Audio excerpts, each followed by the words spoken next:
మొన్న కూడా బాగా చూసింది ఏంది అసలు జూబ్లీస్ ఎన్నికల ఫలితం మేము ఊహించింది. ఎందుకంటే 20 నెలల క్రితం ఏదైతే తెలంగాణ ప్రజలు ఆశించి తెలంగాణ రాష్ట్రంలో తెలంగాణ ప్రజల బతుకులు బాగుపడాలంటే కాంగ్రెస్ పార్టీ ఆవశ్యకతను గుర్తించి 9.5 సంవత్సరాల అవినీతి అరాచక నియంతృత్వ నిరంకుశ పరిపాలనను అంతమొందించుకొని ప్రజాపాలన తెచ్చుకున్న ఘనత తెలంగాణ ప్రజలకే దక్కింది.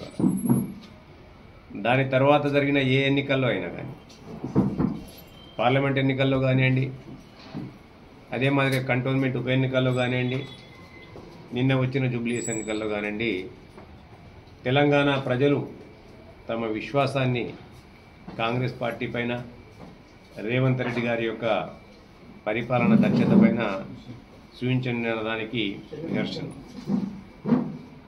20 నెలల పరిపాలన తర్వాత కూడా ఈ రాష్ట్రంలో ప్రధాన ప్రతిపక్ష నాయకుడిగా ఉన్న కేసీఆర్ గారు కాడెత్తేసి ఫామ్ హౌస్కే పరిమితమైనప్పటికీ కూడా అహంకారాన్ని, అసూయను ఏమాత్రం తగ్గించుకోకుండా వారి తనయుడు రేవంత్ రెడ్డి గారి పరిపాలన పైన, కాంగ్రెస్ పరిపాలన పైన అనేకమైన అవాకులు చెవాకులు పేలినప్పటికీ కూడా అవినీతి సొమ్ముతో అనేకమైన సోషల్ మీడియాలను మెయింటైన్ చేసి అభూత కల్పనలు కల్పిస్తూ జూబ్లీస్ ఎన్నికలన్నీ కూడా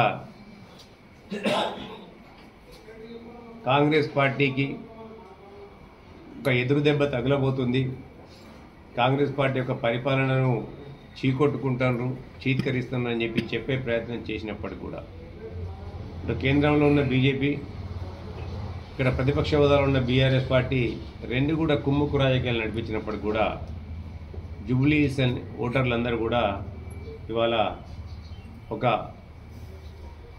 నిర్ణయాత్మకమైన తీర్పును వెలువరించడం జరిగింది. ఇవాళ ఎవరే మళ్ళీ ప్రతిపక్ష నాయకులుగా ఉన్న కేటీఆర్ గారు ఇవాళ బీఆర్ఎస్ పార్టీకి వర్కింగ్ ప్రెసిడెంట్ గారు, వారికి వారే అవాకులు చెవాకులు పేలింది. వాళ్ళ ఇది రెఫరెండం అన్నాడు.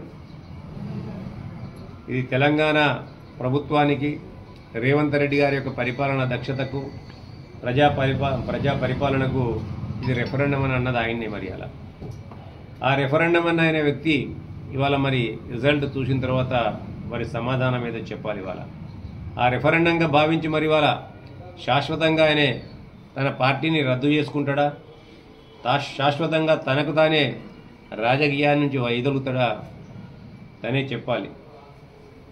ఇంకో మాట కూడా అన్నాడు, జూబ్లీస్ ఎన్నికల ఫలితం తెలంగాణ ప్రజలకు కనువిప్పు కలగాలని చెప్పి. మరి కనువిప్పు ఆయనకు కనీసం ఈ జూబ్లీస్ ఎన్నికల ఫలితాలు వచ్చిన తర్వాత ఆయన కానీ ఆయన పార్టీకి కానీ కనువిప్పు కలిగిందా అంటే కలగలేదని చెప్పాలి. ఇవాళ ఇవన్నీ ఆయనకైనా చెప్పుకునే. ఇలా మా పిసిసి అధ్యక్షులు కానివ్వండి, మా ముఖ్యమంత్రి గారు కూడా ఎక్కడ కూడా అల్లే ఇది రెఫరెండం అని కానీ ఇది కనువిప్పు కానీ ఎక్కడ అల్లే. రాజకీయ అపరిపక్వతతోనా లేకుంటే అహంకారంతోనా ఇవాళ ఆయనకు ఆయన అన్న మాటలు ఇవన్నీ కూడా రెఫరెండం. ఇప్పటికీ నేను ఒకటే అంటున్న కేటీఆర్ గారిని, నిజంగా కూడా నీవు తెలంగాణ బిడ్డవే అయినట్టయితే, నీవన్న మాట మీద నీకు నమ్మకం ఉన్నట్టయితే ఈ జూబ్లీస్ ఎన్నికలను ఒక రెఫరెండంగా స్వీకరించి రాజకీయ సన్యాసం పుచ్చుకోవాలని చెప్పి నేను డిమాండ్ చేస్తున్నా. ఈ యొక్క జూబ్లీస్ ఎన్నికల ఫలితాన్ని ఇలా చూసుకున్న తర్వాతనైనా నీకు కనువిప్పు కలిగి నీ అహంకారపూరితమైన, నీ అసూయపూరితమైన ఉత్తర ప్రగల్భాలు మాని, ఇలా లేనిపోని నీలాపనందలు మానుకొని ఇప్పటికైనా నీవు సిగ్గు తెచ్చుకొని రాజకీయాల్లో మలగాలని నేను కోరుకుంటున్నాను. వాళ్ళ అది రాలే, చూసిన తర్వాత కూడా అనిపించట్లే వాళ్ళకి. అది చూసిన తర్వాత కూడా ఇలా ప్రెస్ కాన్ఫరెన్స్ చూసిన తర్వాత అది కూడా ఆయనకు కనువిప్పు కలిగిందనుకోవట్లే, ఆయన అహంకారం తగ్గిందనుకోవట్లే.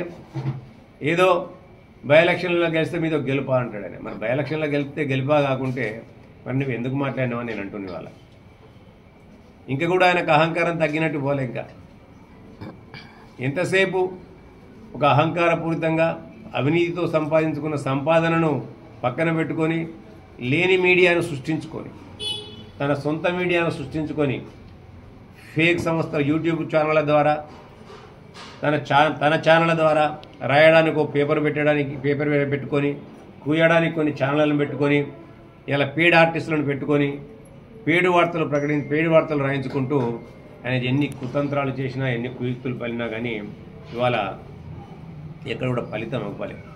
ఇప్పటికైనా కానీ కేటీఆర్ గారికి నేను ఒకటే విజ్ఞప్తి చేస్తున్నా, ఇటువంటి పిచ్చి ప్రేరణాపలను మాకు రాజకీయ అపరిపక్వతతో ఏదో మీ నాయన పుణ్యమా అని చెప్పి ఆ రోజు తెలంగాణ ఉద్యమం పేరు మీద ఇక్కడ నీకు రాజకీయ మనుగడ లభించింది తప్ప నీలో ఉన్న ప్రజ్ఞాశీలతను బట్టో నీకున్న అనుభవాన్ని బట్టో సిరిసిల్ల ప్రజలు నీ ఓటు ఇవ్వలేరా.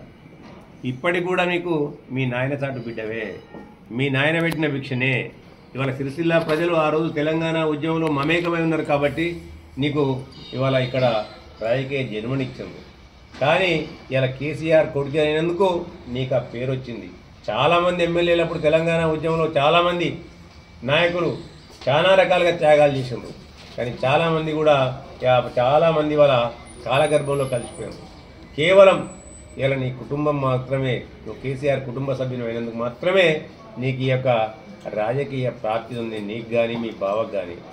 ఇవాళ మీ చెల్లెనే చెప్తుంది, ఇవాళ నీ కర్మ సిద్ధాంతం నీ చెల్లెనే చెప్పింది. వాళ్ళు నీకు నీవు చేసిన పుణ్యం, నీవు చేసిన పాపమే నీకు తగిలిందని. ఇవాళ దాని నుంచైనా ఇప్పటికైనా నీకు ఆ భగవంతుడు మంచి సద్బుద్ధి కలిగించాలని నేను కోరుకుంటున్నా. ఇప్పటికైనా అటువంటి ఉత్తర ప్రగల్భాలు, అహంకారపూరితమైన మాటలు, అసూయ ద్వేషాలతో చూసుకున్న మాటలు కానిసి ఒక పరిపక్వత చెందిన రాజకీయ నాయకునిగా నీ రాజకీయ విమర్శలు చేస్తే మేము స్వీకరించడానికి సిద్ధంగా ఉన్నా. నిజంగా నీకు తెలంగాణ గడ్డ మీద పుట్టిన బిడ్డవే అయినట్టయితే, నీ యొక్క మాటలకు విలువ ఉన్నట్టయితే, నీ మాటకు నీవే విలువనిచ్చుకునే వ్యక్తి అయినట్టయితే, ఇలా నువ్వు చేసిన స్టేట్మెంట్లు ఏవైతే రెండు ఇచ్చినావో, రెఫరెండము కనువిప్పని, ఆ రెండింటిని నీకు నీవుగా స్వీయంగా అనుకరించుకొని వాటికి ఏ విధమైన శాస్తి నీవు జరుపుకుంటావో ఆ శాస్తి, ఆ శిక్ష నీవే వేసుకోవాలని చెప్పి నేను డిమాండ్ చేస్తున్నాను.